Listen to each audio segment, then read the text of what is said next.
വിദ്യാർത്ഥി സുഹൃത്തുക്കളെ, നമ്മൾ കഴിഞ്ഞ വീഡിയോയിൽ ബിസിനസ് എക്കണോമിക്സിന്റെ module 3 important 6 mark and 10 mark ക്വസ്റ്റ്യന്റെ പാർട്ട് 1 ഡിസ്കസ് ചെയ്തു. ഈ വീഡിയോയിൽ നമ്മൾ ഡിസ്കസ് ചെയ്യുന്നത് പാർട്ട് 2 ആണ്. നമ്മൾ പെർഫെക്റ്റ് കോമ്പിനേഷൻ മൊണോപ്പൊളിയും പറഞ്ഞു. ഇനി നമ്മൾ മൊണോപ്പൊളിസ്റ്റ് കോമ്പിനേഷൻ ഒളിഗോപ്പൊളി കാര്യങ്ങളാണ് ഡിസ്കസ് ചെയ്യാൻ പോകുന്നത്. അതിലേക്ക് നമുക്ക് നോക്കാം. നെക്സ്റ്റ് ക്വസ്റ്റ്യൻ ആയിട്ട് നമ്മൾ പ്രതീക്ഷിക്കേണ്ട question difference between perfect competition and monopoly. Perfect കോമ്പറ്റീഷനും മൊണോപ്പൊളിയും തമ്മിലുള്ള വ്യത്യാസം. അപ്പോൾ നമ്പർ ഓഫ് സെല്ലേഴ്സിന്റെ കേസിൽ പെർഫെക്റ്റ് കോമ്പറ്റീഷനിൽ മെനി സ്മോൾ ഫേം ഉണ്ട്, മൊണോപ്പൊളിയിൽ സിംഗിൾ സെല്ലർ ആയിരിക്കും. മാർക്കറ്റ് പവറിൽ പെർഫെക്റ്റ് കോമ്പറ്റീഷനിൽ നോ മാർക്കറ്റ് പവർ ആയിരിക്കും, മൊണോപ്പൊളിക്ക് കംപ്ലീറ്റ് മാർക്കറ്റ് കൺട്രോൾ ഉണ്ടായിരിക്കും. പ്രൊഡക്റ്റ് ഡിഫറൻസിയേഷൻ ഹോമോജീനിയസ് പ്രൊഡക്റ്റ് ആയിരിക്കും പെർഫെക്റ്റ് കോമ്പറ്റീഷനിൽ. മൊണോപ്പൊളിയിൽ unique product with no close substitute, unique product ആയിരിക്കും with no close substitute. Entry and exit, പുതിയ ഫ്രീ ആയിട്ട് എൻട്രിയും എക്സിറ്റും പെർഫെക്റ്റ് കോമ്പറ്റീഷനിൽ സാധ്യമാണ്. മൊണോപ്പൊളിയിൽ ഹൈ ബാരിയേഴ്സ് ടു എൻട്രി. ഇനി പ്രൈസ് ഡിറ്റർമിനേഷന്റെ കേസ് എടുക്കാം. Determined by supply and demand. അവിടുത്തെ പ്രൈസ് ഡിറ്റർമിൻ ചെയ്യുന്നത് സപ്ലൈയുടെ ഡിമാൻഡിന്റെ അടിസ്ഥാനത്തിലാണ്. എന്നാൽ മൊണോപ്പൊളിയിൽ സെറ്റ് ബൈ മൊണോപ്പൊളിസ്റ്റ് ആണ് അത് സെറ്റ് ചെയ്യുന്നത്. ഈ കൺസ്യൂമർ ചോയ്സിന്റെ അടിസ്ഥാനത്തിൽ പെർഫെക്റ്റ് കോമ്പറ്റീഷനിൽ കുറെ ചോയ്സുകൾ ഉണ്ട്. മൊണോപ്പൊളിയിൽ no alternative. Profit level normal profit in the long റണ്ണിൽ നോർമൽ പ്രോഫിറ്റ് ആയിരിക്കും. മൊണോപ്പൊളിയിൽ സൂപ്പർ നോർമൽ പ്രോഫിറ്റും both short run and long run. Efficiency perfect competition allocative and productive efficiency ഉണ്ടാവും. പക്ഷെ മൊണോപ്പൊളിയിൽ inefficiency due to lack of competition ഇല്ലാത്തത് കൊണ്ട് തന്നെ ഇൻഎഫിഷ്യൻസി ആയിരിക്കും ഉണ്ടായിരിക്കുക. Example agriculture market, stock exchange ഒക്കെ പെർഫെക്റ്റ് കോമ്പറ്റീഷൻ. മൊണോപ്പൊളിയിൽ ലോക്കൽ യൂട്ടിലിറ്റി കമ്പനീസ് ആയതിനൊരു എക്സാമ്പിൾ ആണ്. പാറ്റന്റഡ് ഡ്രഗ്സ് ഒക്കെ അതിന് എക്സാമ്പിൾ ആണ്. Next question explain features of monopolist competition. Monopolist കോമ്പറ്റീഷന്റെ ഫീച്ചേഴ്സ് അല്ലെങ്കിൽ ക്യാരക്ടറിസ്റ്റിക്സ്. മൊണോപ്പൊളിസ്റ്റ് മാർക്കറ്റ് എന്ന് പറയുന്നത് characteristics by many firm selling similar but not identical product. Similar product ആയിരിക്കും മെനി ഫേമുകൾ വിൽക്കുക, പക്ഷെ ഐഡന്റിക്കൽ പ്രൊഡക്റ്റ് ആയിരിക്കില്ല.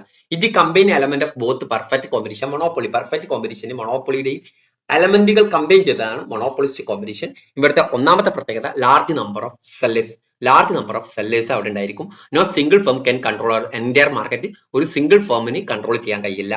Product differentiate firm sell product that are similar but not identical. Similar ആയിട്ടുള്ള community ആയിരിക്കും, പക്ഷെ ഐഡന്റിക്കൽ ആയിരിക്കും.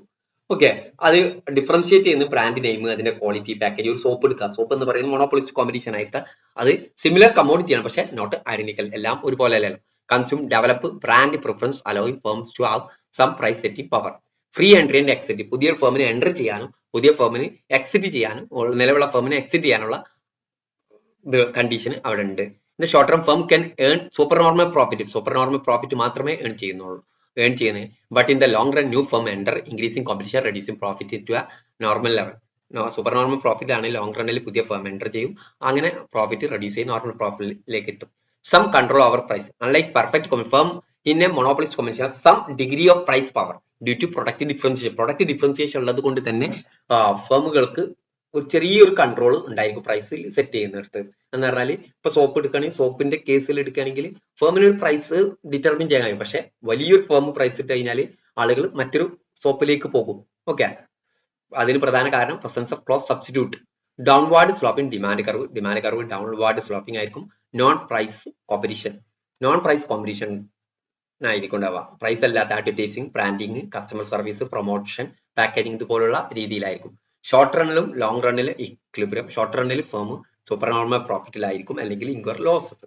എന്നാൽ ലോങ് റണ്ണിൽ നോർമൽ പ്രോഫിറ്റ് ആയിരിക്കും. ഇതിന് കാരണം സൂപ്പർ നോർമൽ പ്രോഫിറ്റ് ആണെങ്കിൽ പുതിയ ഫേം എൻ്റർ ചെയ്ത് നോർമൽ പ്രോഫിറ്റിലേക്ക് തന്നെ എത്തും.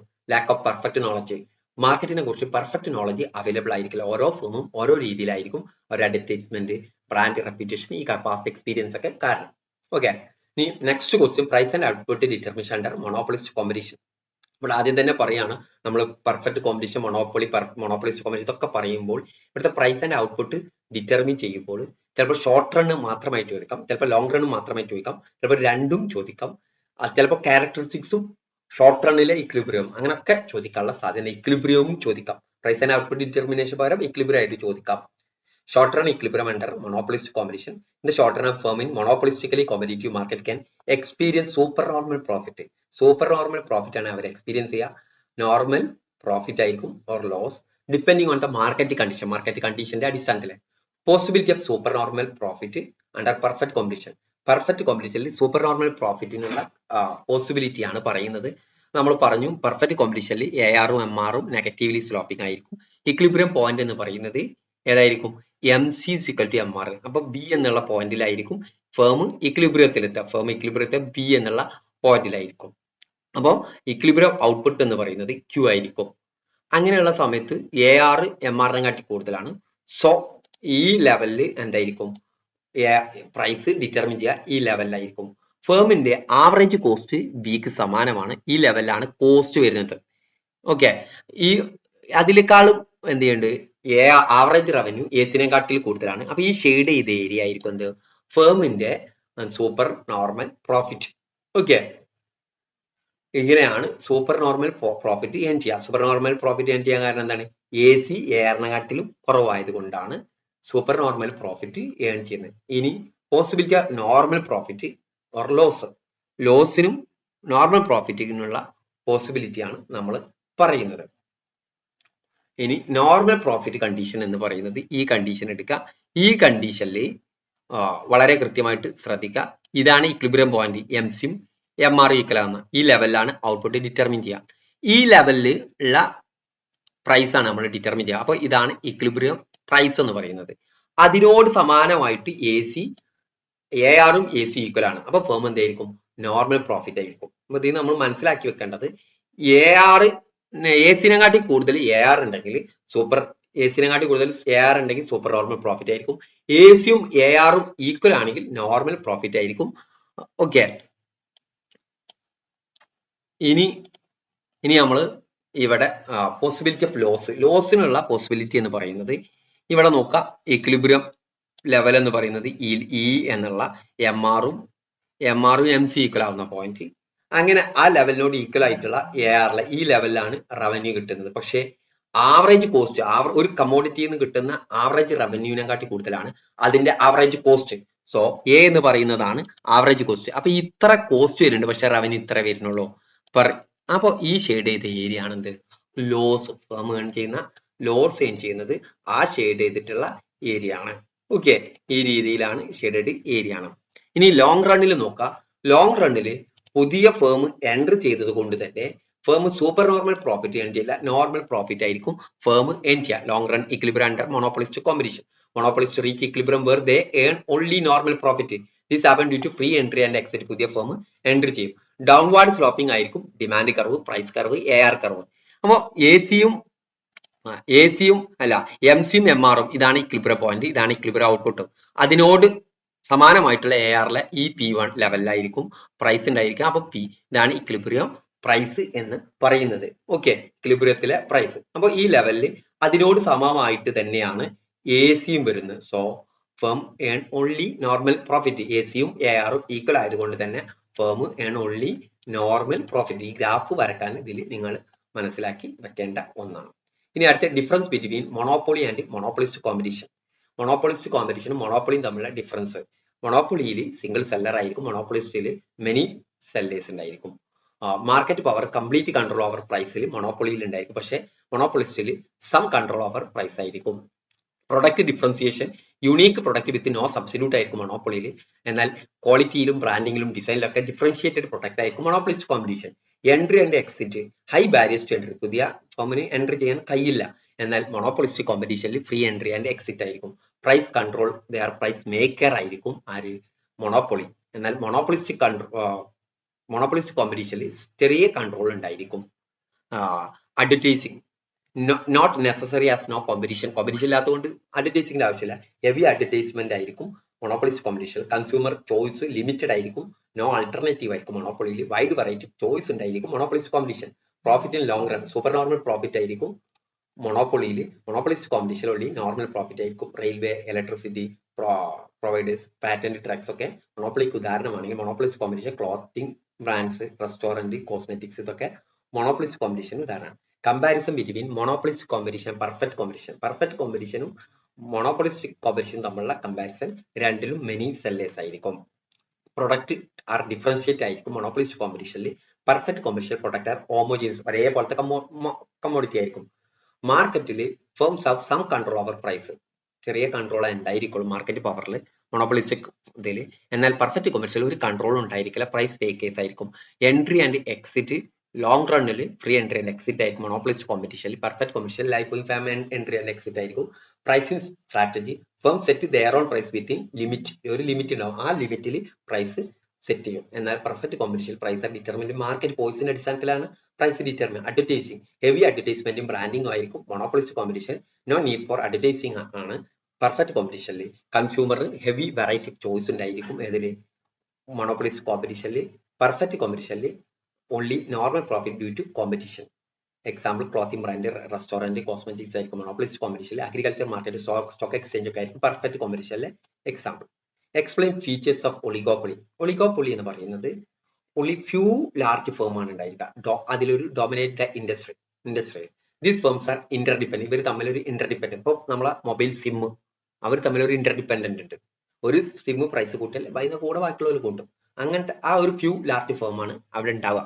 Meaning action of one firm affect the decision of others. ഒന്ന് മറ്റൊന്നിനെ അഫക്ട് ചെയ്യും ഒരു ഫേമിന്റെ decision. Oligopoly exist in industry where there are high barriers to entry leading to limited competition അതുകൊണ്ട് ഹൈ ബാരിയർസ് ടു എൻട്രി ആയിരിക്കും. ഇതിന്റെ features few large firm, കുറച്ച് firm ഉണ്ടായിരിക്കുള്ളൂ. ഇന്റർഡിപെൻഡൻസ് ഫേം ആയിരിക്കും. ഈ ഫേമുകൾ തമ്മിലൊരു ഇന്റർഡിപെൻഡൻസ് ഉണ്ടായിരിക്കും എല്ലാ പ്രൈസിങ്ങിലും ഔട്ട്പുട്ടിലും മാർക്കറ്റിങ്ങിലും. ബാരിയർസ് ടു എൻട്രി, പുതിയ ഫേമിന് വരണമെങ്കിൽ ബാരിയർസ് ഉണ്ടായിരിക്കും. Product differentiation, oligopolies can have homogeneous pure oligopoly or differentiated, രണ്ടും ഉണ്ടായിരിക്കും. സിമെന്റ് ഇൻഡസ്ട്രി ഒക്കെ ഹോമോജീനിയസ് ആണ്, കാർ ഇൻഡസ്ട്രി ഡിഫറൻഷിയേറ്റഡ് ആണ്. പ്രൈസ് റിജിഡിറ്റി, പ്രൈസ് വാർ, ഒരു price competition to prevent destructive price war ഉണ്ടായിരിക്കും. ഒരു കോമ്പറ്റീറ്റ് ചെയ്തുകൊണ്ടിരിക്കുന്നത്. അപ്പൊ നമുക്ക് അറിയാവുന്നതാണ്, ആദ്യ കാലഘട്ടത്തിൽ ഒരു മൊബൈൽ ഫോണിൽ അൺലിമിറ്റഡ് കോള്, അൺലിമിറ്റഡ് നെറ്റ് ഒന്നും ഇല്ലായിരുന്നു. ജിയോ അവതരിച്ചു, ജിയോ ഓഫർ ഇട്ടു, അതോടുകൂടി ബാക്കിയുള്ളവർ അതിനനുസരിച്ച് മാറി. Collusion and cartels, some can collude to set price. ഇവർ തമ്മിൽ കൊല്ലൂഡ് സെറ്റ് പ്രൈസ്. അതാണ് പിന്നീട് ഈ വന്ന സിറ്റുവേഷനിൽ നമ്മൾ കണ്ടു, ഇവർ എല്ലാവരും ഒരുമിച്ച് ആ restrict competition. Cartels and price fixing agreement reduce competition and harm consumers. ഇവർ തമ്മിൽ ഒരു കാർട്ടലായി മുന്നോട്ട് പോകണമെങ്കിൽ അവരെന്ത് ചെയ്യും, ഒരു അഗ്രിമെന്റിലൂടെ പ്രൈസ് ഫിക്സ് ചെയ്യും. അതുകൊണ്ട് തന്നെ കോമ്പറ്റീഷൻ കുറയും, അത് കസ്റ്റമേഴ്സിന് ഹാം ആയിരിക്കും. കിങ് ഡിമാൻഡ് കർവ്, ഈ one firm raises price others don't follow leading to loss of market share. ഒരു ഫേം പ്രൈസ് കൂട്ടി മറ്റുള്ളവർ ഫോളോ ചെയ്തിട്ടില്ലെങ്കിൽ മാർക്കറ്റ് ഷെയറിൽ ലോസ് ഉണ്ടായിരിക്കും. ആ ഫേമിന് നഷ്ടം സംഭവിക്കാൻ, അവരുടെ കമ്മോഡിറ്റി വിൽക്കാൻ, കച്ചവടം സെല് ചെയ്യാൻ സാധ്യതയില്ല. ഈ one firm lowers price others match the cut leading the price war. ഒന്ന് കുറച്ചു, അപ്പം ബാക്കിയുള്ളവർ കുറക്കും, leading to the price war. Non price competition, ഇവിടെ പ്രൈസ് കോമ്പറ്റീഷനും പുറമെ നോൺ പ്രൈസ് കോമ്പറ്റീഷൻ ഉണ്ടായിരിക്കും, ബ്രാൻഡിങ്, അഡ്വർടൈസിംഗ് പോലുള്ള കാര്യം. Okay, explain the kinked demand curve. Kinked demand curve model developed Paul Sweezy ആണ്. ഇത് ഡെവലപ്പ് ചെയ്ത് is an important theory in ഒളിഗോപ്പൊളിയിൽ. ഇമ്പോർട്ടന്റ് തിയറിയാണ്. വേർ ഫ്യൂ ഫേം ഡോമിനേറ്റ്, കുറച്ച് ഫേം ആയിരിക്കും ഡോമിനേറ്റ് ചെയ്തിട്ടുണ്ടാവുക. This model explain why prices oligopoly tend to remain stable over time. കുറച്ച് കാലഘട്ടത്തിലേക്ക് ഒരു സ്റ്റേബിൾ ആയിട്ട് നിൽക്കും. Despite change in production cost or market കണ്ടീഷനിൽ പ്രൊഡക്ഷൻ കോസ്റ്റ് ഒക്കെ ചേഞ്ച് ചെയ്യുന്നതിന് പകരമായിട്ട് തന്നെ ഒരു സ്റ്റേബിൾ ആയിരിക്കും. King demand curve theory suggest that firm expect competitors to react asymmetrically to price change leading to price rigidity. എന്ന് പറഞ്ഞു കഴിഞ്ഞാൽ ഫേമുകൾ എല്ലാ ഫേമും ഉണ്ടാവും. ഏതെങ്കിലും ഫേം പ്രൈസിൽ മാറ്റം വരുത്തുമെന്ന് പ്രതീക്ഷിച്ചുകൊണ്ട് പ്രൈസ് ചേഞ്ച് വരുത്തുമെന്ന് കോമ്പറ്റീഷൻ മറ്റു ഫേമുകൾ വിചാരിക്കും. അതോടുകൂടി ഒരു പ്രൈസ് റിജിഡിറ്റി അവിടെ ഉണ്ടായിരിക്കും. Understanding the demand curve on oligopoly. In oligopoly firm experience two different types of demand elasticity depending on whether they rise or lower their price. The king demand curve consists two segments with a distance to break at the current market price. Current market പ്രൈസിൽ ഒരു രണ്ട് segment ആയിരിക്കും. നിങ്ങൾക്ക് ഇവിടെ കാണാം, ഈ segment K എന്ന് പറയുന്നത് രണ്ട് സെഗ്മെന്റ് ആയിട്ട് തിരിച്ചിട്ടുണ്ട്. If a firm raise its price ചെയ്ത് കഴിഞ്ഞാൽ competitors do not follow, competitors follow ചെയ്തിട്ടില്ലേ making the firm product more expensive, ഫേമിന്റെ പ്രൊഡക്റ്റ് മോർ എക്സ്പെൻസീവ് ആയിരിക്കും.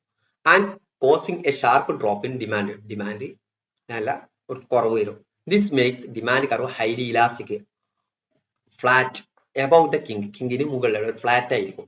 On the other hand if the firm lower its price കുറച്ചു, competitors immediately match the price cut to maintain market share maintain ചെയ്യാൻ വേണ്ടിയിട്ട് എന്ത് ചെയ്യും, competitors എന്ത് ചെയ്യും, cut ചെയ്യും. Resulting only small increase in demand, അതെന്ത് ചെയ്യും, ഡിമാൻഡ് കൂട്ടും. This make the demand curve inelastic, അവിടെ ബിലോ ദ കിങ്ങിന് അടിയുള്ള ഭാഗം. As a result firm hesitate to change their price because the price increase leads to significant sale loss while price decrease triggers price war and minimal benefit എന്ന് പറഞ്ഞു കഴിഞ്ഞാൽ ഇതാണ് king. ഈ K എന്ന point. അപ്പോൾ ഫേം പ്രൈസ് കൂട്ടിക്കഴിഞ്ഞാൽ എന്ത് ചെയ്തു, ഫേമിന് demand കുറയും. അപ്പൊ എന്ത് ചെയ്യും, മറ്റു ഫേമുകളൊന്നും പ്രൈസ് കൂട്ടിയിട്ടില്ല. അപ്പൊ എന്ത് ചെയ്യും, ഈ ഫേമിന്റെ ഡിമാൻഡ് കുറയും. എന്നാൽ അതെന്താണ്, ഇനിലാസ്റ്റിക് പോയിന്റ് ആണ്. ഓക്കെ, എന്നാൽ ഫേം എന്ത് ചെയ്ത് പ്രൈസ് കുറച്ചു, അപ്പൊ എന്ത് ചെയ്ത് ഡിമാൻഡ് കൂടി. അങ്ങനെ രണ്ട് ഈ റിജിഡിറ്റി എന്ന് പറയുന്നത് മറ്റുള്ളവരും ഇതിനെ റിയാക്ട് ചെയ്യുമെന്ന് വിചാരിച്ചാൽ ആ ഒരു പ്രൈസ് റിജിഡിറ്റി ഉണ്ടാവും. അപ്പോൾ ഇവിടെ ഇനിലാസ്റ്റിക്കും ഇവിടെ ഡിമാൻഡ് കർവ് ബിലോയിൽ ഇനിലാസ്റ്റിക്കും മറ്റോടത്ത് ഇലാസ്റ്റിക് ആയിരിക്കും. ഇത് ഇലാസ്റ്റിക്കും ഇത് ഇനിലാസ്റ്റിക്കും ആയിരിക്കും ഡിമാൻഡ് കർവിൽ ഉണ്ടായിരിക്കുക. ഓക്കെ, ഇതാണ് എന്ത് കിങ്ക്ഡ് ഡിമാൻഡ് കർവ് എന്ന് പറയുന്നത്. ഓക്കെ, ഇനി explain types of price leadership. Price ലീഡർഷിപ്പിന്റെ ടൈപ്സ്. പ്രൈസ് ലീഡർഷിപ്പ് എന്ന് പറയാൻ ഒളിഗോപോളിസ്റ്റിലെ പ്രൈസ് ഡിറ്റർമിൻ ചെയ്യുന്നതിൽ ഒരു ഡോമിനേറ്റ് ഫേം എന്ത് ചെയ്യും, സെറ്റ് പ്രൈസ് ചെയ്യും. അതർ ഫേം എന്ത് ചെയ്യും, അഡ്ജസ്റ്റ് ദെയർ പ്രൈസ് അക്കോർഡിംഗ്ലി, അവർക്കനുസരിച്ചിട്ട് എന്ത് ചെയ്യും, പ്രൈസിൽ മാറ്റം വരുത്തും. അതിനെ എന്ത് പറയാം, പ്രൈസ് ലീഡർഷിപ്പ് എന്ന് പറയാം. ഒരു ഡോമിനന്റ് ഫേം ഉണ്ടാവും, ബാക്കിയുള്ളവർ ഒരു ഫേം പ്രൈസിൽ മാറ്റം വരുത്തുക, അതിനനുസരിച്ച് മറ്റു ഫേമും പ്രൈസ് മാറ്റം വരുത്താം. Okay, types of price leadership. ഒന്ന്, dominant firm price leadership. A single large firm dominates the market, market dominate ചെയ്യും and set the price. Smaller firm follow the leader pricing decision, ലീഡറിന്റെ പ്രൈസിംഗ് ഡിസിഷൻ മറ്റുള്ളവർ follow ചെയ്യും. Google digital advertising, Indian Oil in the fuel sector. ഇനി barometric price leadership. A firm with a strong market understanding set the price, other follow it.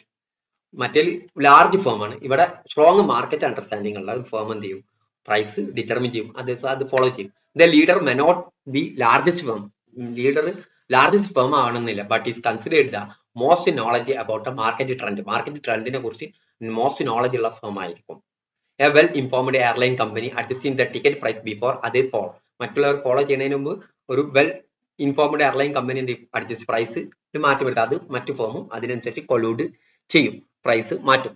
Collusive price leadership. Firm agree secretly to let one firm set the price to avoid competition എന്ന് പറഞ്ഞാൽ collusive price leadership പറഞ്ഞാൽ ഇവർ തമ്മിൽ ഒരു company ആയിരിക്കും, ഒരു agreement ഉണ്ടായിരിക്കും. ആ അഗ്രിമെന്റിന്റെ അടിസ്ഥാനത്തിൽ ഒരു ഫേം എന്ത് ചെയ്യും, പ്രൈസ് കൂട്ടാം എന്ന് അവർ തീരുമാനിക്കും. അവർ കൂട്ടുമ്പോൾ മറ്റുള്ളവർ എന്ത് ചെയ്യും, അതിനനുസരിച്ച് കൂട്ടും എന്നുള്ള ഇതിലാണ്. അതോടുകൂടി കോമ്പറ്റീഷൻ ഇല്ലാതിരിക്കും. OPEC in oil pricing. Aggressive price leadership. A firm deliberately reduce price to force competitors to follow or leave the market. Aggressive price leadership പറഞ്ഞാൽ ഒരു ഹൈലി മാർക്കറ്റ് ഡോമിനൻസ് ഉള്ള കുറച്ച് ഡോമിനൻസ് ഉള്ള ഫേം എന്ത് ചെയ്യും, പ്രൈസ് നല്ലവണ്ണം കൊടുക്കും. അപ്പൊ എല്ലാവരും ആ കമ്മോഡിറ്റിയിലേക്ക് പോകും. പക്ഷെ മറ്റുള്ളവർക്ക് അത് ഫോളോ ചെയ്യേണ്ടി വരും, അല്ലെങ്കിൽ അവരുടെ ഡിമാൻഡ് കുറയും. അതോടുകൂടി അവർക്ക് ഫോളോ ചെയ്യാൻ കഴിയാതെ അവർ മാർക്കറ്റിൽ നിന്ന് ലീവ് ചെയ്യും. Use to gain market dominance and eliminate weaker competition. Jio entry into the telecom market in India. Jio അങ്ങനെ എൻട്രി ചെയ്തത് നല്ല ഓഫർ കൊടുത്താണ്ട. ആദ്യ കാലഘട്ടത്തിൽ എനിക്കൊക്കെ അറിയാം, ഞാൻ ഒരു സിം എടുത്ത് എനിക്ക് ഒരു മാസത്തേക്ക് ഒരു ദിവസം ഒരു മാസം ഇത്ര മെസ്സേജിന് 49 രൂപ, 1 GB ഇത്ര രൂപ ഒരു മാസത്തേക്കാണ് അത് റീചാർജ് ചെയ്തിരുന്നത്. ജിയോ വന്നതിന് ശേഷമാണ് 1 ഡേ ഇത്ര GB 1 GB എന്നൊക്കെ ഉള്ള ഇത് വന്നു. Exploitative price leadership. The leader firm set a higher price. Leader firm higher price set ചെയ്യും, knowing that smaller firm must follow. മറ്റു ഫേം എന്ത് ചെയ്യും, ഫോളോ ചെയ്യും. Exploiting market power. Customer have limited choice due to industry dominance. Leader firm high price test ചെയ്യും, smaller firm must follow ചെയ്യേണ്ട ഒരു exploit market power exploit ചെയ്യാൻ വേണ്ടി. Pharmaceutical gain setting high price. ഇനി economics of സ്കെയിലും diseconomics of സ്കെയിലും ഉണ്ട്. ഇത് എന്താണ് വിശദമായിട്ട് പറഞ്ഞുതരാം. എക്കണോമിക്സ് ഓഫ് സ്കെയിൽ എന്ന് പറഞ്ഞാൽ cost advantage that firm experience as it increase in production leading to lower average cost per unit എന്ന് പറഞ്ഞു കഴിഞ്ഞാൽ ഒരു ഫേം ലാർജ് സ്കെയിൽ പ്രൊഡക്ഷൻ നടത്തുമ്പോൾ അവർക്ക് ഉണ്ടാവുന്ന കോസ്റ്റ് അഡ്വാൻറ്റേജിനെ എന്താ പറയുക, എക്കണോമിക്സ് ഓഫ് സ്കെയിൽ. ഇത് രണ്ട് തരമുണ്ട്. ഇന്റേണൽ എക്കണോമിക്സ് ഓഫ് സ്കെയിൽ ഉണ്ട്, എക്സ്റ്റേണൽ എക്കണോമിക്സ് ഓഫ് സ്കെയിൽ ഉണ്ട്. ഇന്റേണൽ എക്കണോമിക്സ് ഓഫ് സ്കെയിൽ എന്ന് പറയുമ്പോൾ technical economics, advanced machinery technology ഒക്കെ അവർക്ക് യൂസ് ചെയ്യാൻ പറ്റും ലാർജ് ഫേം ആയതുകൊണ്ട് തന്നെ. ഇനി മാനേജീരിയൽ എക്കണോമിക്സ്, ബിഗർ ഫേം ആയതുകൊണ്ട് തന്നെ മാനേജ്മെന്റ് റോള് സ്പെഷ്യലൈസ് ചെയ്യാൻ സാധിക്കും. അതിലൂടെ എഫിഷ്യൻസി ഇൻക്രീസ് ചെയ്യും. ഫിനാൻഷ്യൽ എക്കണോമിക്സ് ഓഫ് സ്കെയിൽ ഉണ്ട്. ലാർജ് ഫേമിന് ലോൺ അറ്റ് ലോവർ ഇൻട്രസ്റ്റ് റേറ്റിൽ ലഭിക്കും due to their financial stability. Marketing economics, bulk purchasing ഉള്ളത് കൊണ്ട് തന്നെ large scale advertising reduce cost per unit. Coca Cola, Apple ഒക്കെ അങ്ങനെയാണ് റൺ ചെയ്യുന്നത്. Risk bearing economics, diversification across different product reduce overall business risk. അവരുടെ different പ്രൊഡക്റ്റിൽ diversify ചെയ്യും, അതുകൊണ്ട് തന്നെ ഓവറോൾ ബിസിനസ് റിസ്ക് റെഡ്യൂസ് ചെയ്യും. ഇനി എക്സ്റ്റേണൽ എക്കണോമിക്സ് ഓഫ് സ്കെയിൽ ഉണ്ട്.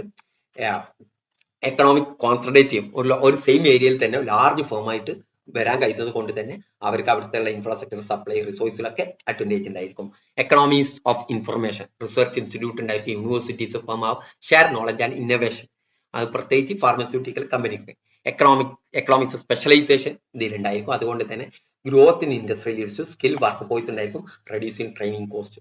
എക്കണോമിക്സ് ഓഫ് ഇൻഫ്രാസ്ട്രക്ചർ, ഒരു പ്രത്യേക സ്ഥലത്ത് തന്നെ ലാർജ് ഇതിലായത് കൊണ്ട് തന്നെ പ്രൈവറ്റ് ഇൻവെസ്റ്റ്മെന്റ് ഉള്ളത് കൊണ്ട് തന്നെ അടുത്തേക്കുള്ള ട്രാൻസ്പോർട്ടേഷൻ, പവർ, കമ്മ്യൂണിക്കേഷൻ ഒക്കെ ഒറ്റ ഒന്നിലായതുകൊണ്ട് റെഡ്യൂസ് ചെയ്യും. ഇനി ഡിസെക്കണോമിക്സ് ഓഫ് സ്കെയിൽ എന്ന് പറയുന്നത് ലാർജ് ഫേം എക്സ്പീരിയൻസ് ചെയ്യുമ്പോൾ അവിടെ ചെറിയ ഡിസ്അഡ്വാൻറ്റേജ് ഉണ്ടാവും. ആ അഡ്വാൻറ്റേജ് ഡിസെക്കണോമിക്സ് ഓഫ് സ്കെയിൽ എന്ന് പറയാം. ഇന്റേണൽ ഡിസെക്കണോമിക്സ് ഉണ്ട്, എക്സ്റ്റേണൽ ഉണ്ട്. ഇന്റേണൽ എന്ന് പറയാം ഫേമിനകത്ത്, എക്സ്റ്റേണൽ പുറത്ത്. ഇന്റേണലി ഒന്ന് മാനേജറിയൽ ഡിസെക്കണോമിക്സ്, ഫേം ഗ്രോ ചെയ്യുമ്പോൾ എല്ലാവർക്കും അത് കോർഡിനേറ്റ് ചെയ്യാൻ കഴിയില്ല, കമ്മ്യൂണിക്കേഷൻ ഇഷ്യൂസ് ഇൻക്രീസ് ചെയ്യാനുള്ള സാധ്യത ഉണ്ട്. ഇനി technical diseconomics, under utilisation of machinery can reduce efficiency. എല്ലാ over use or under utilisation കാരണം എഫിഷ്യൻസി കുറയും. Financial diseconomics, large firm offer really on expensive loan and credit to sustain operation. Expensive ആയിട്ടുള്ള ലോണും ക്രെഡിറ്റുള്ള ഓപ്പറേഷൻ സസ്റ്റെയിൻ ഓപ്പറേഷനിൽ sustain ചെയ്ത് നിൽക്കാൻ കഴിയണമെന്നില്ല. Marketing diseconomics, excessive advertising or marketing campaign may lead to diminished return. Risk bearing diseconomics, diversing too much can lead to inefficiency and lack of focus. Too much ആയിട്ട് diversify ചെയ്യുന്നതുകൊണ്ട് തന്നെ focus ചെയ്യാൻ, ഒരു management focus ചെയ്യാൻ സാധ്യത കാര്യങ്ങൾ അത്ര കഴിയണമെന്നില്ല. ഇനി external diseconomics of scale, scarcity of raw material സാധ്യത ഉണ്ട്, higher wage and skilled labour shortage ഉണ്ടായിരിക്കും. ഹയർ വേജ് കൊടുക്കേണ്ട ഒരു സ്കിൽഡ് ലേബർ ഷോർട്ടേജ് ഉണ്ടായിരിക്കും. ഇൻഫ്രാസ്ട്രക്ചർ പ്രോബ്ലം ഉണ്ടായിരിക്കും.